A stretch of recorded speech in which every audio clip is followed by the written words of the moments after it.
ოპოზიციის ნაწილმა საზოგადოებას ეგრეთ წოდებულ მშვიდობიანი დამხობის გეგმის ახალი დეტალები გააცნო. აღინიშნა, რომ არჩევნების დღეს პროტესტი 3 სხვადასხვა ადგილას წარიმართება. იმავე დღეს მოხდება საზოგადოებისთვის მინისტრთა კაბინეტის შეთავაზებაც. პაატა ბურჭულაძემ ასევე დააზუსტა, რომ ოპოზიციას 20 საათისთვის ხელისუფლება უკვე გადაბარებული უნდა ჰქონდეს. ამ გეგმას ეხმაურებიან სხვა ოპოზიციური პარტიები და მსგავს განცხადებებს არასერიოზულს უწოდებენ. არჩევნებზე საკუთარი აზრის დაფიქსირების შემდეგ კი აქციაზე გასვლას არ გამორიცხავენ პარტია ლელოში. მართლ გუნდში ოპონენტებს კანონის ფარგლებში მოქმედებისკენ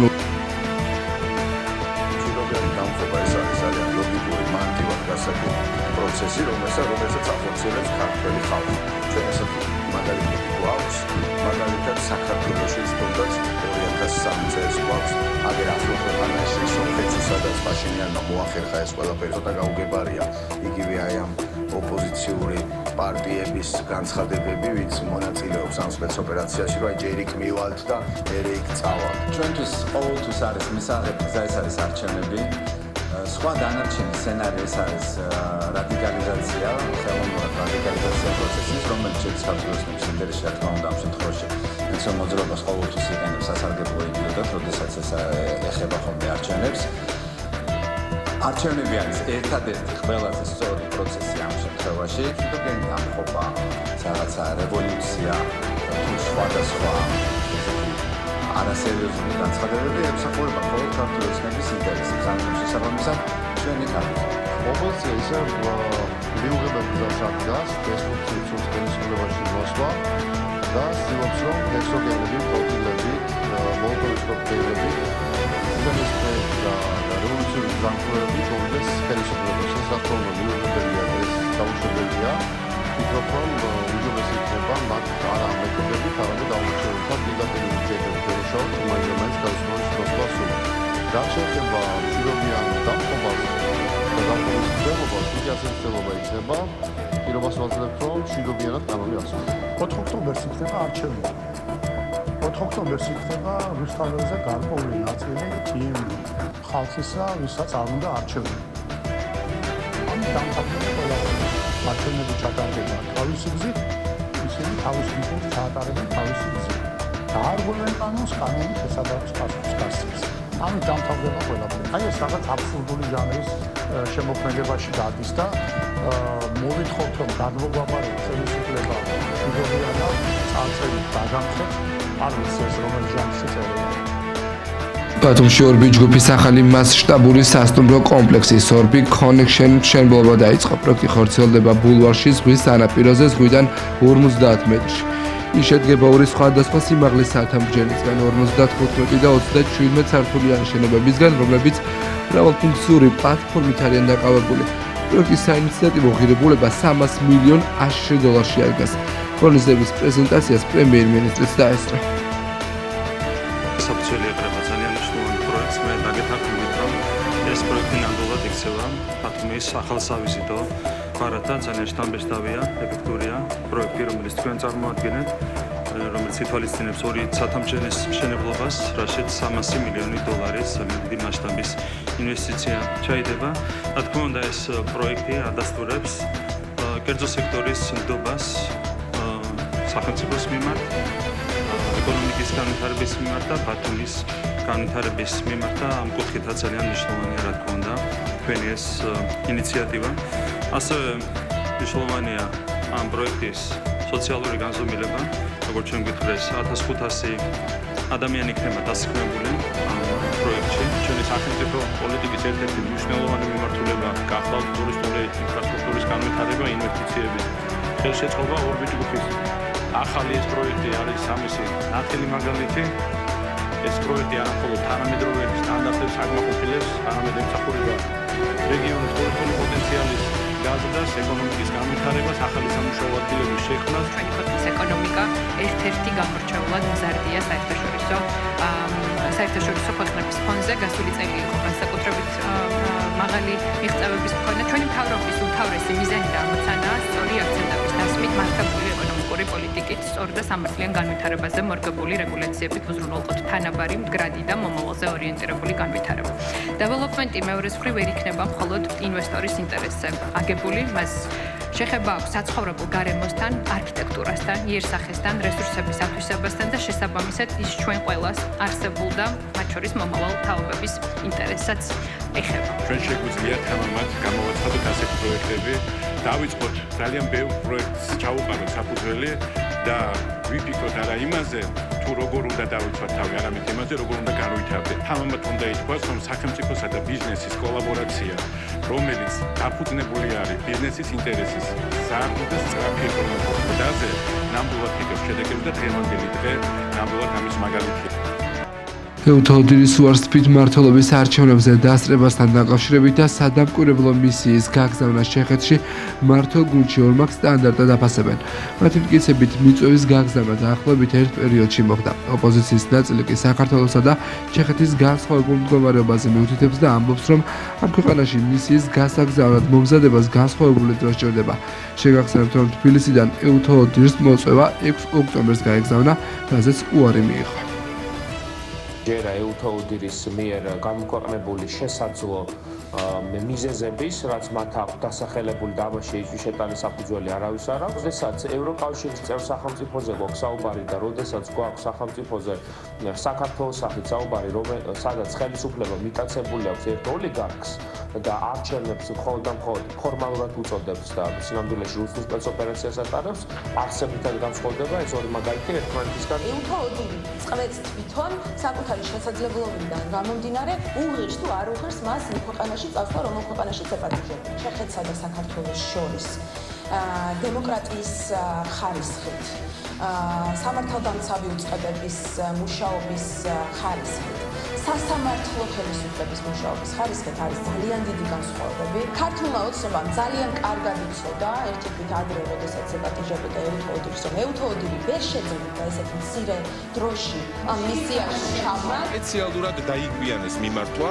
ეუთოუდილისთვის, რომ მათ ვერ შეძლებოდათ შესაბამისი დაორგანიზება, შესაბამისი პროცესის გავლა, რომ ჩამოსულიყვნენ დამკვირვებლებად. ავტორიტარულ რეჟიმს, როგორცაც წარმოადგენს ქართული ოცნება, ამ ტიპის არჩევნებზე დაკვირვება სჭირდება სრულიად განსხვავებული მომზადება, იმიტომ რომ აქ არის დევნა, აქ არის პოლიციური რეჟიმი, აქ არის რეპრესიული სახელმწიფო მანქანა, რომელიც დევნის მოქალაქეებს და დროულად რომ გაეგზავნა სანამ დროს წელავდა ირაკლი კობახიძე, დღეს ეუთოუდილის სადამკვირვებლო მისია საქართველოში იქნება. როდესაც პრაქტიკულად ერთსა და იმავე ფორმატში, მაგალითად ჩეხეთის რესპუბლიკაში ისინი თანხმდებიან ჩასვლას, იქ ზუსტად იგივე ვადებია 2-3 დღის გამოკლებით, რაც არის საქართველოში არჩევნების ჩატარებასთან დაკავშირებით და თანხმდება ჩეხეთთან მიმართებით ეუთოუდილი ხო უარს ამბობს იგივე პირობებში, იგივე ვადებში, პრაქტიკულად იგივე ამოცანის გადასაწყვეტად, რომ საქართველოში ჩამოვიდეს, ბუნებრივია ეს პირდაპირ ცალსახად მიუთითებს იმას, რომ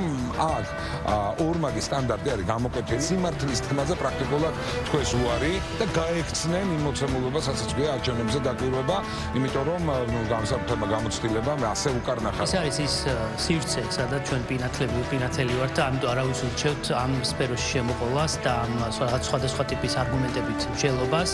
ფაქტი ერთი და ჩვენ ყოველთვის ვამბობთ, რომ ეუთოს თუ აქვს ამის სურვილი და რაც თავარია ქვეყანაში თუ არის ამის საჭიროება, უამრავი მაგალითი არსებობს წარსული გამოცდილებიდან გამომდინარე, როდესაც ეუთომ კიდევ ერთხელ სწორედ ამ საჭიროებებიდან გამომდინარე შეზღუდულ ვადებში მოახერხა რომელიმე არჩევნებზე ჩასვლა და მონაწილეობა და დაკვირვება. ამიტომ გქონდა ჩვენ მოსაზრება, რომ რეალური მიზეზი იყო არა ვადა, არა რაღაც დროის მითითება, არამედ ის შესაძლო ზეწოლა, რომელიც მრავალი თვის განმავლობაში ხორციელდებოდა ეუთოს წარმომადგენლებზე.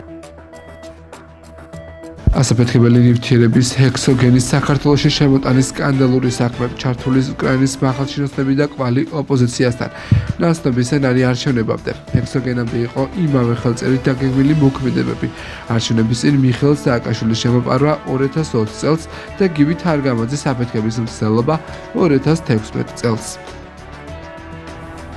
ეს არის აბსოლუტურად მორიგი პროპაგანდისტული საქმე, ასეთი განცხადების პროკურატურის თუ სახელმწიფო უსაფრთხოების მიერ გაკეთებული ჩანაწერის თუ შესაბამისი რაღაცა ჩვენებაზე აპელირების ნულოვანი სანდოობაა. თუ შევხედავთ ვინ არიან გარკვეულ მაღალ თანამდებობებზე უკრაინაში წარმოდგენილი, შემთხვევით ის პირები ხო არ არიან აქ, რომლებიც ხალხს აწამებდნენ ჩვენს ქვეყანაში 2012 წლამდე თუ კი რაიმე უბედურება ხდებოდა, რა თქმა უნდა, მათი ჩართულობით არ უნდა გაგუკვირდეს. ჩვენ განსაკუთრებული სიფრთხილით უნდა ვიყოთ, დაველოდოთ კიდევ საგამოძიებო უწყებებს, რომლებიც მუშაობენ ამ მიმართულებით.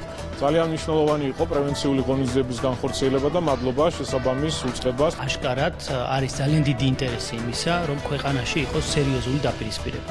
ქვეყანაში იყოს სერიოზული არეულობა, რომ შემდგომ აი მღრიე წყლით ისარგებლონ ზოგიერთებმა აუცილებელია რომ სახელმწიფო უსაფრთხოების სამსახური გავიდეს აბსოლუტურად ყველა დეტალზე.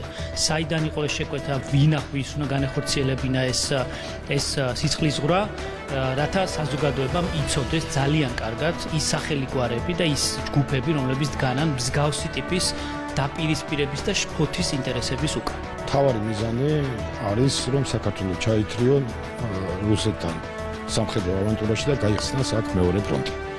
ამას სხვა მეთოდოლოგიით ცდილობენ რომ მიაღწიონ. იმ ფარგლებში რაც რუსმა განაცხადა, ბოლომდე ალბათ ჯერ ინფორმაციას ჩვენ არ ვფლობთ და განმარტებას ვერ გავაკეთებთ, მაგრამ ჩემთვის გასაკვირი არაფერი არ არის.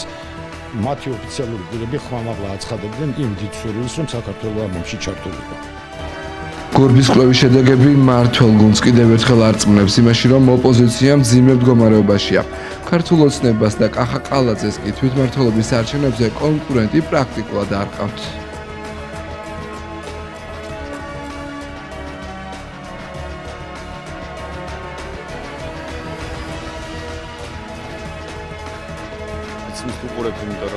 ძალიან ბევრი რაღაც შეიძლება შეიცვალოს, მაგრამ ის რომ გორბის კვლევებში ჩვენი პარტიის რეიტინგი მნიშვნელოვნად გაიზარდა და ბუნებრივად სასიამოვნო ჩვენ პრეტენზია გვაქვს რომ ჩვენ კონკურენტებს როგორც მინიმუმ ლეველზე გახარიას ვაჯობოთ. იმიტომ რომ თუ გავიცვალოთ რა მოხდა აგვისტოს შუა რიცხვებიდან მოყოლებული, გახარიას რაღაც ფაქტორი გაქცევა, ალამინჩის შესვლა, რაღაც ვარუღრაზრდობა, ლელოს ციხიდან გამოსვლა თვითონ თავის თავს როდეს რომ გავბაზრდითო. კვლევა არ ჭირდება, ყოველდღიურად მაქვს შეხვედრა მოსახლეობასთან და ვგრძნობ იმ მხარდაჭერას, იმ თანადგომას, რაც ქართულ ოცნებას აქვს. პირდაპირ ვიტყვი, რომ ერთადერთი ძალა ვართ ქვეყანაში, ვინც ქართულ საქმეს აკეთებს, ვინც იცავს ჩვენი ქვეყნის ინტერესს და ქართველი ხალხის მომავალს. შესაბამისად, ხალხი ამ ყველაფერს ძალიან კარგად ხედავს თუ როგორ იმართება ეს შიდა აგენტურა გარე ძალებისგან, ჩვეულებრივი მოღალატეები არიან.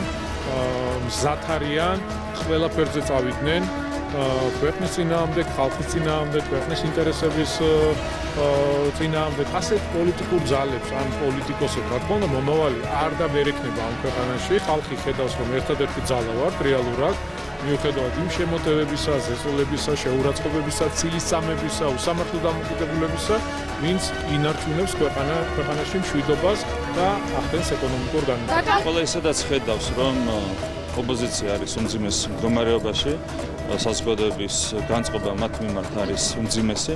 რა თქმა უნდა, ეს აისახება სოციოლოგიური კვლევის შედეგებში. ჩვენ გვაქვს ძალიან კონკრეტული ამოცანა 64-ზე, 64 მუნიციპალიტეტში მერის და საგრებულოს არჩევნების მოგება, დამაჯერებლად მოგება და რაც შეეხება დედაქალაქს, აქ გვაქვს ძალიან კონკრეტული მიზანი. ეს არის ის, რომ პირველ ტურში დიდი უპირატესობით უნდა მოვიგოთ ეს არჩევნები. როგორც ხედავთ, კვლევების თანახმად, ჩვენ არათუ ახლოს ვართ ამ მიზანთან, პრაქტიკულად გარდაუვალია ამ მიზნის გასაკეთება. კვლევების გარეშე ჩვენ შევხედოთ სხვა ნაწილს, ხომ? დღეს უკვე დასრულდა რეგისტრაცია, მათ შორის კომისიებში დასახელება წევრების და ასე შემდეგ. ვნახეთ, რომ გახარია ლელოს ტანდემმა ვერ შეძლო კომისიებში 1600 წევრის მოძიება ვერ შეძლო დაესახელებინა. 28 ქალაქში კანდიდატი არ ყავთ და 430 მაჟორიტარი ვერ დაასახელეს ქვეყნის მასშტაბით. რეიტინგებშიც ეს ყველაფერი არის ასახული. ხალხი ამას ხედავს, რომ არის მცირე ექსტრემისტების ჯგუფი, რომლებიც ღამე დაიარებიან და ძალადობენ და იმიტომაც ძალადობენ, რომ ისინი თავად ხვდებიან, რომ ცოტანი არიან და ექსტრემისტები რომ არიან. ასე რომ ეს ყველაფერი აისახება რეიტინგებშიც. მელიქიშვილის გამზირზე 8-9 სექტემბერს განვითარებულ მოვლენებთან დაკავშირებით სამ დაკავებულს პროკურატურა ბრალს სავარაუდო დღეს წარუდგენს. ამის შემდეგ მათთვის აღკვეთის ღონისძიების შეფარდებაზე უკვე სასამართლო იმსჯელებს. სხვისი ქონების დაზიანება 150 არის სევიტირებულების თუ არის შესაბამისი ნივთი არის ის გულსამაგრის დანაშაული ჩვენ არ მოგვიგონია 35 წელი ასე დანაშაული არის დანაშაულისთვის ნებისმიერი ადამიანი უნდა დაიცავდეს გუშინ დაკავებული იქნა 3 პირი აქედან ერთი პირი არის ნაცი აქტივისტი ტიტუშკა რომელმაც დააზიანა 3 ვაკო აქედან 2 არის ჩვენი ორგანიზაციის პარტიის მხარდამჭერი მაგრამ სამართალი ყოველას მიმართ უნდა მოქმედებდეს რა თქმა უნდა თანაბრად არიან მორდული ძალები მორდული ტელევიზიები რომლებიც ამტკიცებენ რომ შტაბი მივიდა ნაც ტიტუშკებთან სინამდვილეში რა მოხდა თქვენი ტიტუშკები ნაცი ტიტუშკები ნაციურები მივიდნენ ჩვენს არჩევნო შტაბთან იგინებოდნენ ბილდს სიტყვაობდნენ უბინძურესი სიტყვებით საუბრობდნენ ქალიან კაციან ესენი იყვნენ დაკომპლექსებული ადამიანები, მოკაცო ქალები და მოქალო კაცები, ამ კომპლექსებს ანთხოვდნენ ამ ბილსიტყვაობით.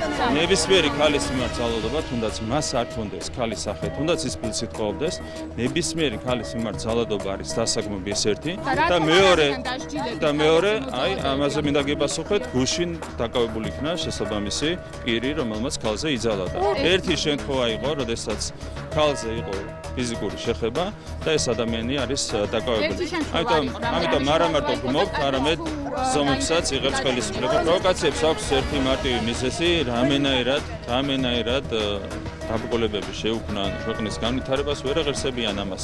ხედავთ, რომ ყველაფერი ვითარდება, ეკონომიკაც ვითარდება, ქვეყანა ვითარდება, ჩვენი ქალაქი ვითარდება, სოფლები ვითარდება, ყველაფერი ვითარდება, რა თქმა უნდა, ისინი თავიანთ მიზნებს ვერ მიაღწევენ. კანონი ახლა ყველა წინაშე ერთნაირად მუშაობს, ხო? ძალიან გულდასაწყვეტია, არავის დაჭერა არ მიხარია, სამწუხაროა და ყველამ, რა ვიცი, მაქსიმალურად უნდა შევეცადოთ, რომ თავი შევიკავოთ ზოგადად ასეთი ფაქტებისგან. ძალადობა ცუდია. პატივი უნდა ვსეთ ყველამ კანონს.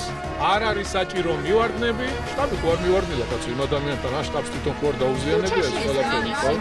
არ არის ეს სწორი დამოკიდებულება. შეიძლება ვიღაცას აქ პროტესტი გააპროტესტო, მაგრამ ამას თუ არ ვინმე თუ არ გიშლის პროტესტს, მაგრამ კანონი თუ არსებობს, კანონის ფარგლებში უნდა იყოს ყველაფერი.